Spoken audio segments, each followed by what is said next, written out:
Bienvenue à Radar Laval, Rive créative, le balado qui donne la parole à celles et ceux qui développent l'offre culturelle lavalloise. Dans cette première série de 3 épisodes, on vous présente les finalistes du prix Calque Artiste de l'année. Chaque invité s'est démarqué par une démarche inspirante. Vous allez découvrir leur parcours artistique, leur art, leurs projets et leurs souhaits pour le futur du Laval culturel. Bonne écoute! Bonjour Thalia Almona. Allô? Merci d'être avec nous. Ça fait plaisir.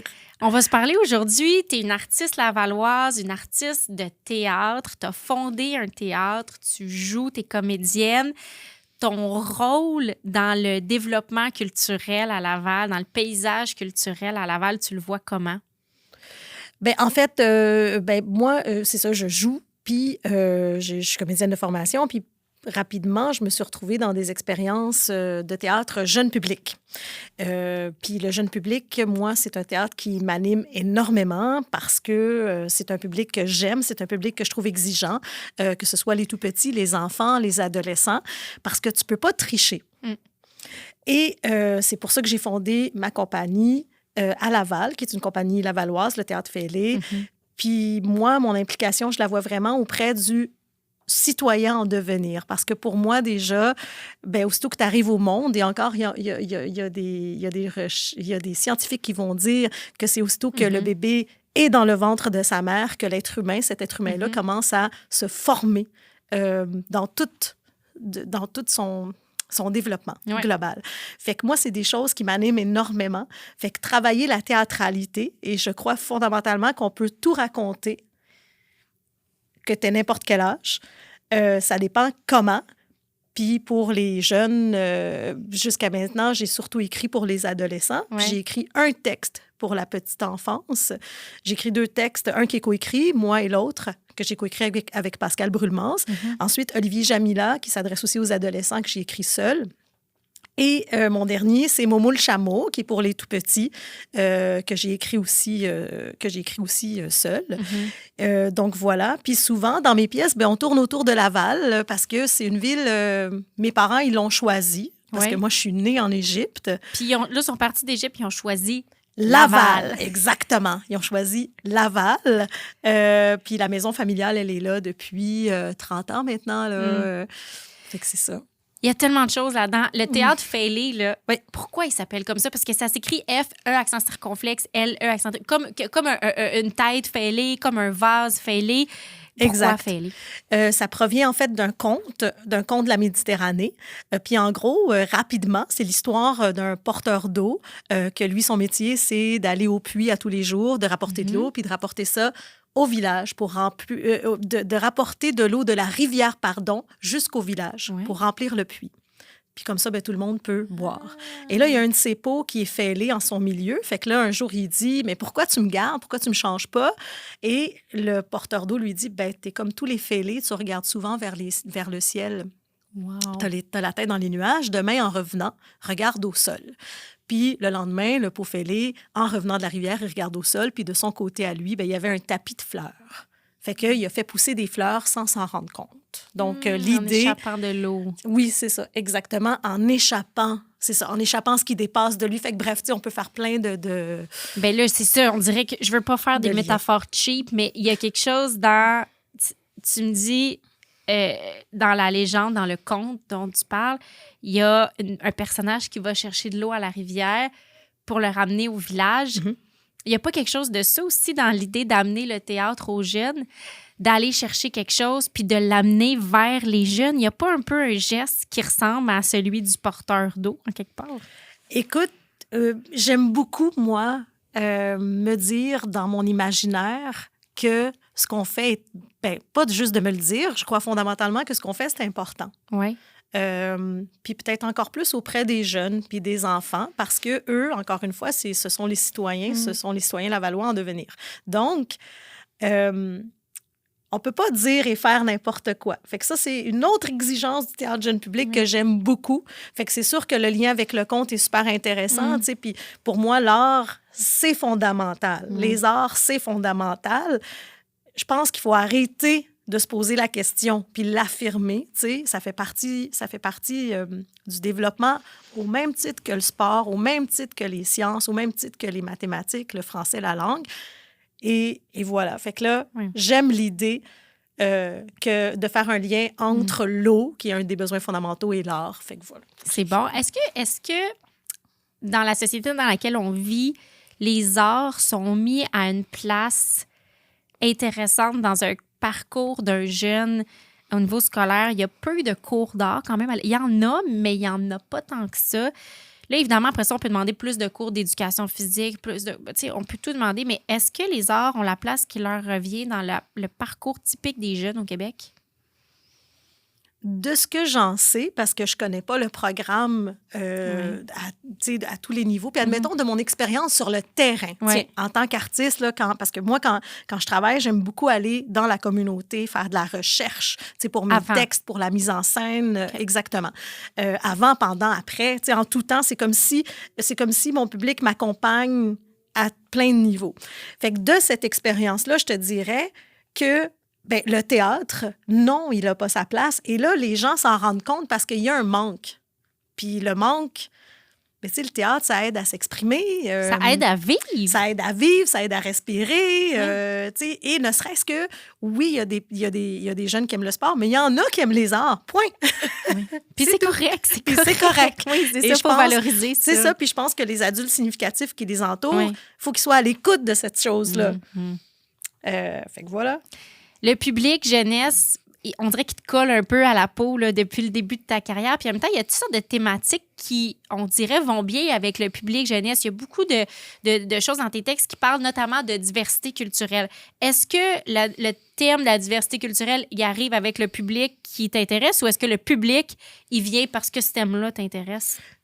Ça, c'est super intéressant comme question. Puis il faut se dire que moi, cette recherche-là, je l'ai commencée il y a 10 ans. Donc là, on est en 2013. En 2013, toute la réflexion autour des enjeux de la diversité culturelle puis de la cohabitation culturelle et tout ça n'était pas comme aujourd'hui. Non. Il y a eu des pas énormes qui ont été faits dans la réflexion. Donc, pour répondre à ta question, moi, je proviens de là. Tu sais, je suis née en Égypte, puis je suis d'origine italienne et grecque. Fait que déjà, dans mon pays natal, j'ai été considérée comme une étrangère. Pardon, j'avais un chat dans la gorge. Il est encore là. Donc, j'étais considérée comme une étrangère. Mais là, mes parents, ils émigrent. Fait que moi, en arrivant ici, je suis une enfant d'immigrants. Je n'ai pas choisi. Fait que c'est sûr que je patauge. Puis bon... admettons que le québécois, la langue, je l'aime, fait que je la parle, j'ai pas un accent, je serais capable, là, mais je suis capable de parler le québécois, OK? Ouais. Fait que je te dirais que tout ça ensemble, c'est super. Puis moi, quand j'étais ado à Laval, c'était pas comme aujourd'hui à Laval. C'est surtout ça qu'il faut pas oublier. Il y avait moins de diversité. Autant. Exactement. Moi, j'ai grandi à Vimont, dans le centre-nord de Laval, tu sais. Fait que c'est ça, c'est pas comme aujourd'hui. Puis quand je me suis posé la question où je mets ma compagnie, bien pourquoi ça a été à Laval? Parce qu'à Laval, tu as toute la cohabitation de ça. Tu comprends? Oui. Il y a encore des Québécois dits de souche qui sont là. On les voit. Fait que moi, ce qui m'intéresse, c'est tous les enjeux qui découlent de cette cohabitation. Exact. Ça m'intéresse pas d'aller dire « Ah, j'ai immigré. Ça fait mal. » C'est pas ça. Mais ce qui m'intéresse, par exemple, c'est de dire « Ah, c'est l'histoire de Thalia qui arrive au Québec, qui rencontre Julie. Et depuis, elle rêve d'être une Julie Sirois. » Oui. Et ça, c'est dans une de tes œuvres. Exactement. C'est le résumé en une phrase de Moi et l'autre, qui est le texte que j'ai coécrit avec Pascal Brulmans. Oui.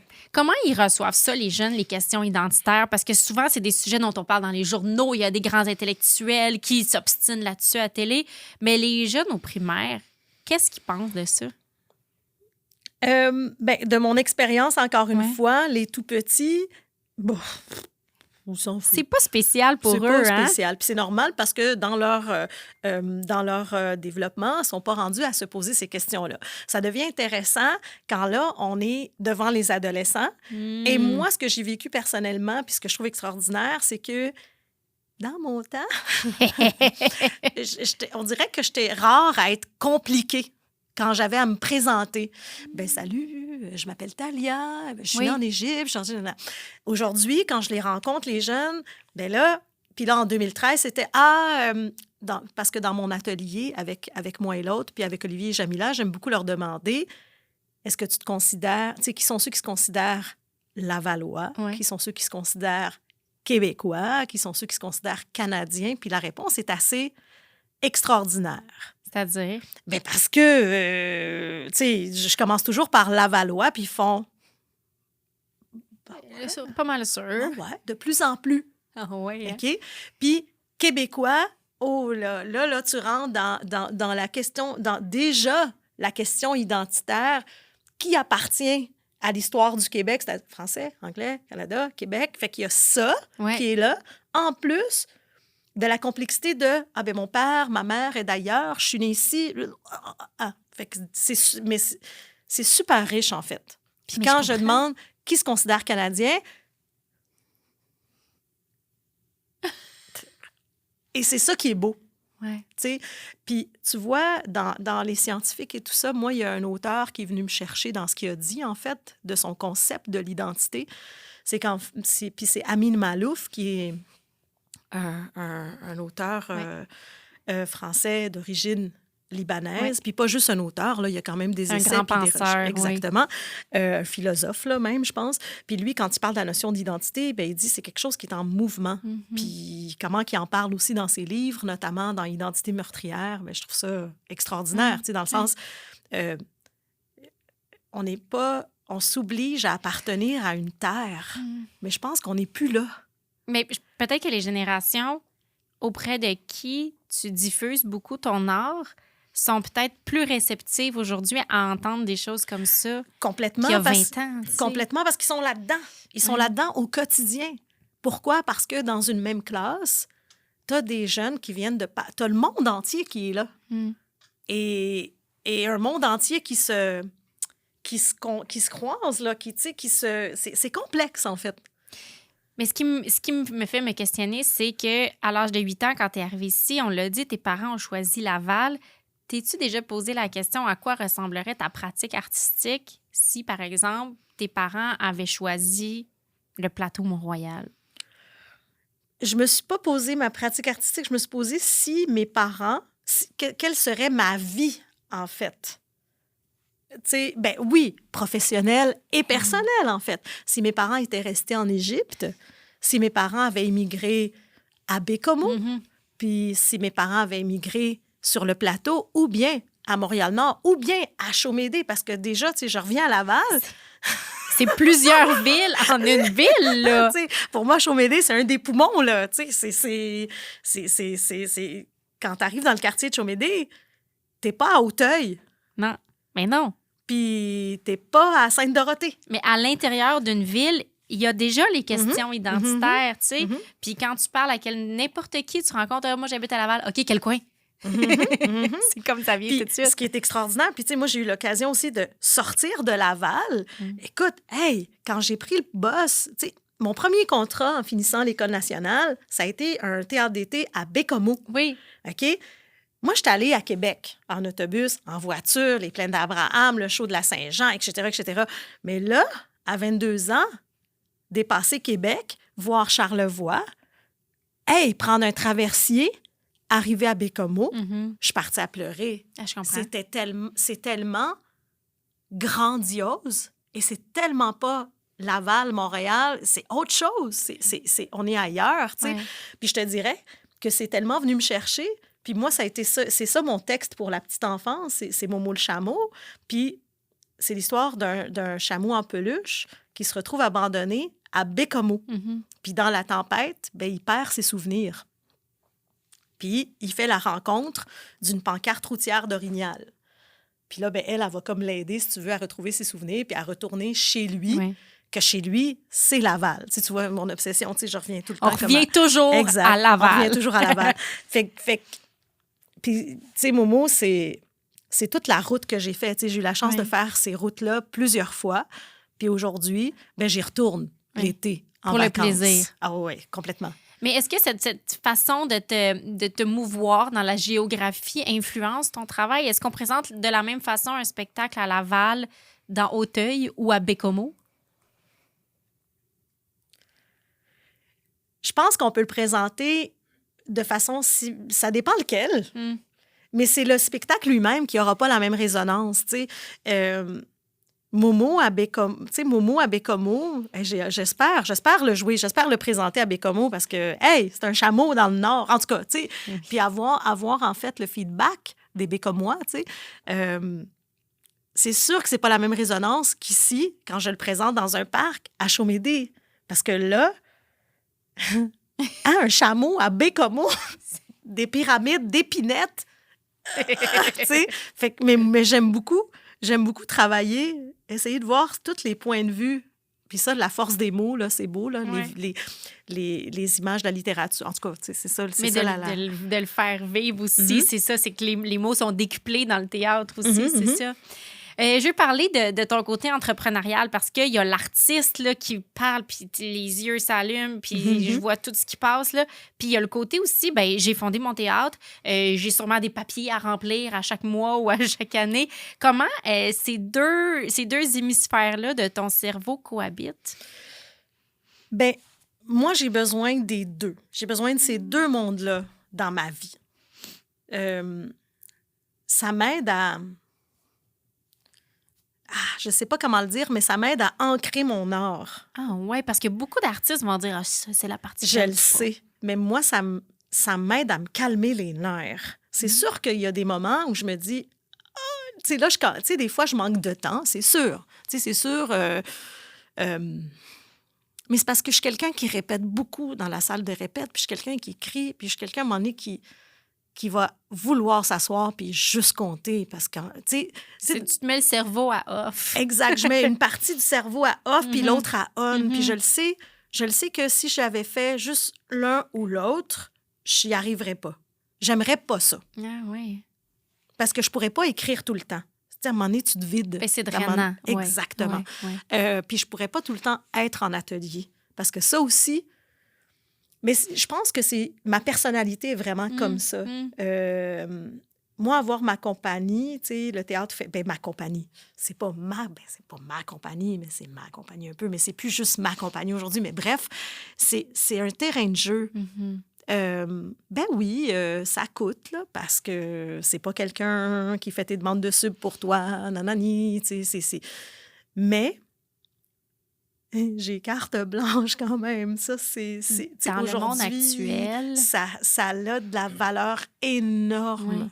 Énormément. Tu sais, il y a des éléments d'en fonder sa compagnie. Puis ça dépend aussi pour quel profil de personne. Je ne crois pas que tous les artistes devraient avoir une compagnie, puis je ne crois pas que les compagnies devraient être gérées juste par des gestionnaires ou juste par des artistes. C'est un élément complexe. C'est complexe, un organisme artistique et culturel. Vraiment. OK?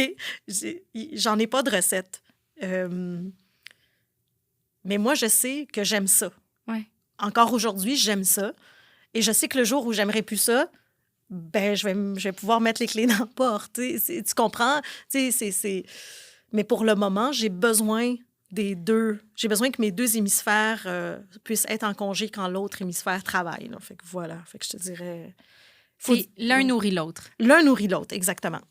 Mais moi, là, mettons que je vois ça en fraction, de façon bien, bien rationnelle, là, c'est comme si, dans la tête de Thalia Almona, il y a un côté entrepreneur, un côté artiste. Puis si je veux diviser le côté artiste, puis peut-être que je me trompe, je veux savoir si je me trompe, j'ai l'impression que d'un côté, il y a l'artiste qui crée, qui interprète, qui écrit, qui met en scène.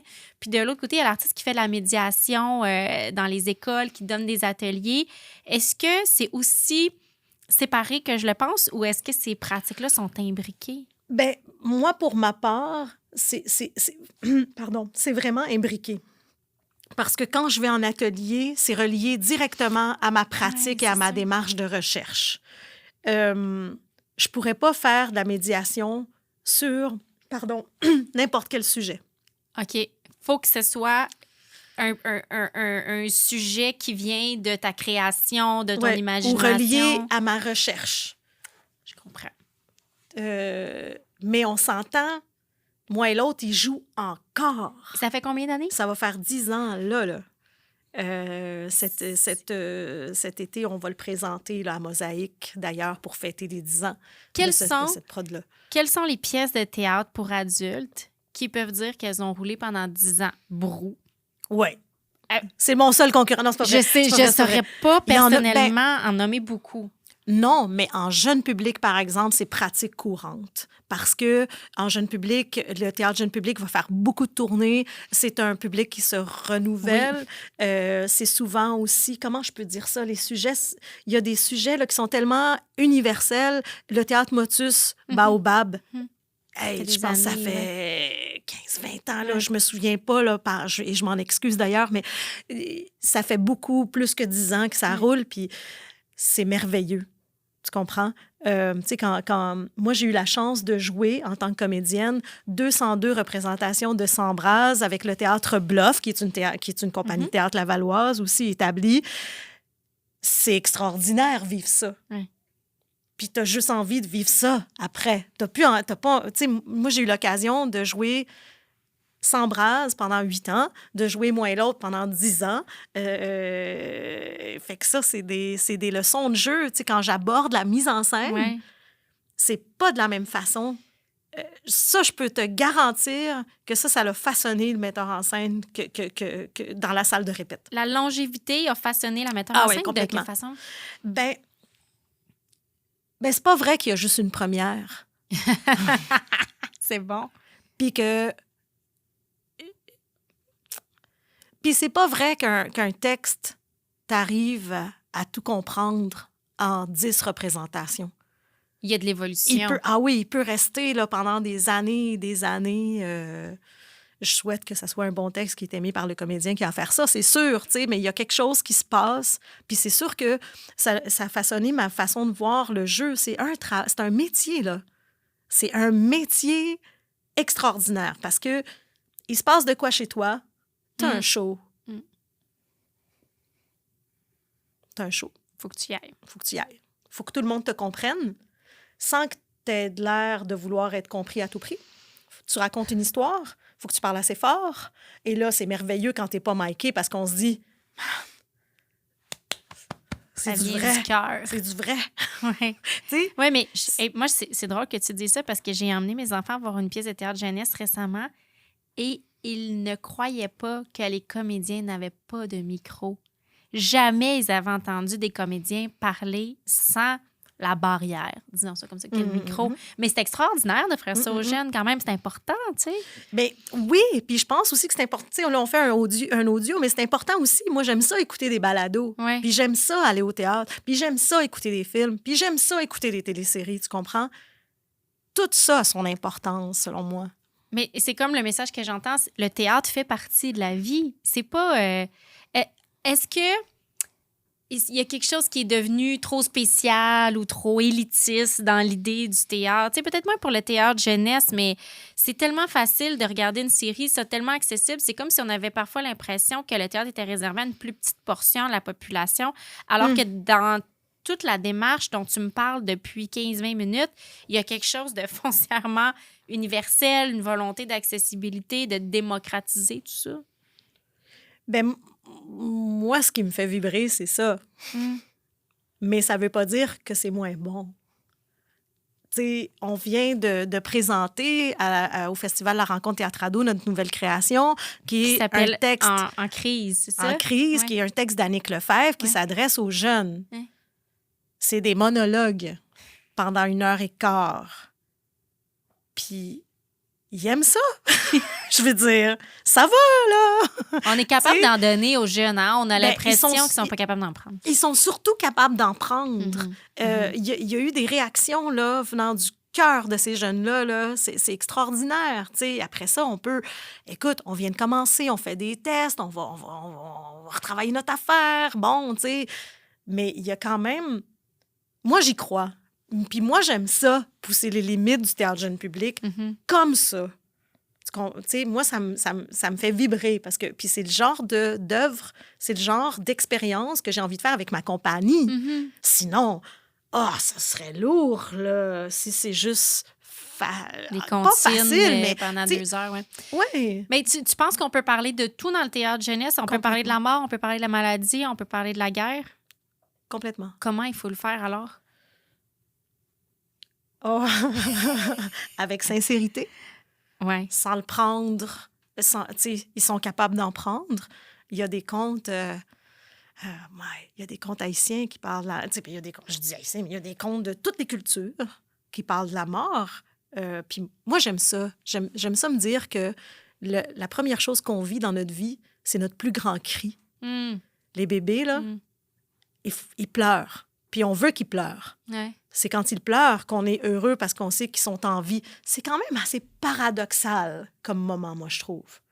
Hein? Le fait de naître en Ben pleurant. oui, Mm. en criant. C'est la première expression d'un être humain, c'est un cri. Ben, C'est quand même pas pire. non. Je peux tout présenter, là. C'est la première pièce de théâtre. C'est Chaque humain a sa petite pièce de Et théâtre. voilà. Son 5 secondes de gloire, direct au sortir du ventre. Après ça, comment parler avec sincérité?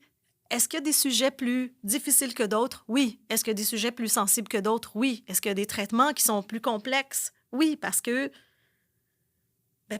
enfant, ça arrive aux enfants de perdre leurs parents. Mhm. C'est contre nature. Ça ne devrait pas se produire.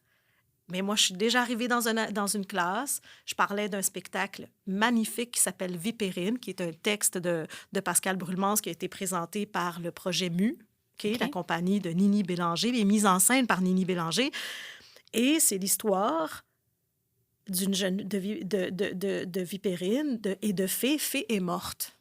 Mais elle revient en fantôme parce qu'elle a besoin d'être libérée, parce que ses parents ne la laissent pas aller. Mm. Puis elle revient voir sa sœur. Et là, je le dis dans mes mots, OK?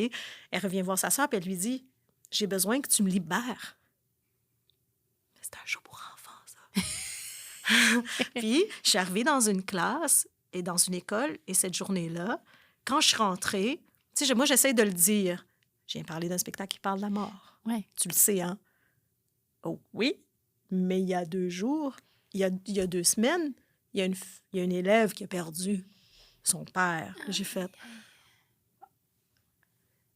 Ça, c'est la chose la plus difficile que j'ai vécue dans mon métier jusqu'à présent. C'était ce moment-là. Puis là, j'ai demandé, qu'est-ce qu'on fait? Ben, je vais y en parler. Super. C'est ça que je veux dire par on y va avec sincérité. Ouais. Écoute, on vient de parler d'un spectacle qui parle de la mort. Qu'est-ce que tu as envie de faire? Je vais rester. Ah, OK. OK.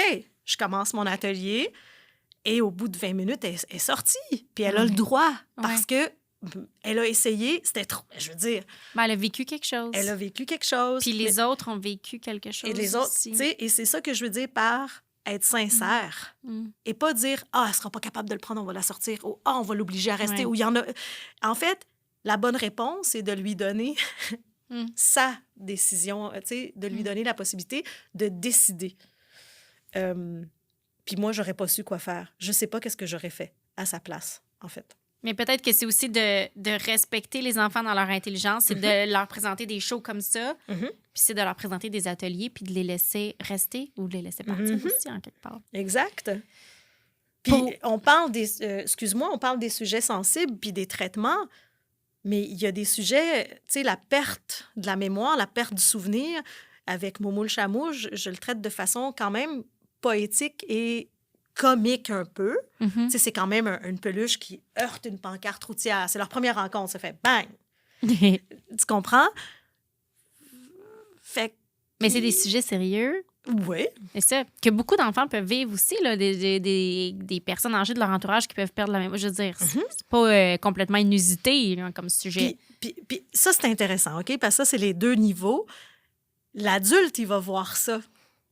L'enfant, il voit pas. Il voit pas la perte de mémoire. Il voit pas l'Alzheimer. Il voit, ben là, ils sont où ces souvenirs? Tu comprends? Puis c'est pas parce qu'ils sont moins matures ou moins intelligents, c'est les deux, c'est les différents niveaux de compréhension. Puis après ça, c'est la technique Pixar là, qui s'applique jusque dans le théâtre jeunesse au Québec, à Laval. Des niveaux de blagues pour les enfants ou des niveaux de compréhension pour les enfants. puis d'autres pour les adultes. C'est là tout le génie de créer pour ce public-là aussi. Là. J'ai l'impression que Laval t'a beaucoup nourri et j'ai l'impression que tu donnes beaucoup à Laval aussi avec ton art et ton parcours artistique. Si j'avais à te demander un souhait pour le futur culturel de Laval, ce serait quoi? Ah là là. Ben, j'en dirais pas juste un, OK? Entendu. Je vais en dire plusieurs, OK? Ma compagnie, elle a 10 ans, fait que je vais en dire 10. Oh, wow! Marches-tu? Ouais. OK. Moi, je souhaite à Laval qu'il y ait un pôle jeunesse pour le jeune citoyen, 0-17 ans, OK? Je souhaite à Laval, là, je vais juste... Excusez, là, je parle juste pour ma paroisse, j'y vais juste pour le culturel, mais c'est sûr qu'il y a plein de choses que je souhaite à Laval. C'est pour ça qu'on est là. Je souhaite des maisons de la culture dans chaque quartier.